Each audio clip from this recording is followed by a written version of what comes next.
Ang public Wi-Fi very useful lalo na kung ikaw ay nasa public place. Ngunit importante pa rin na mag-ingat dahil ito ay target ng mga hacker. Mai-intercept nila ang inyong data at makakuha ng sensitive information. Para safe gamitin ang public Wi-Fi, ito ang ilang mga tips.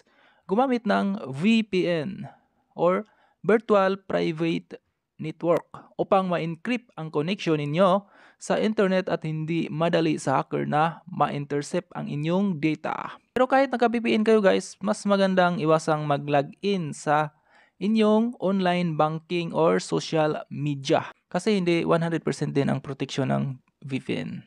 Kung mag-browsing kayo ng website, dapat yung may HTTPS encryption, nakapagdagdag ito ng security layers dahil na-encrypt nito ang incoming at outgoing traffic from device at sa website's server.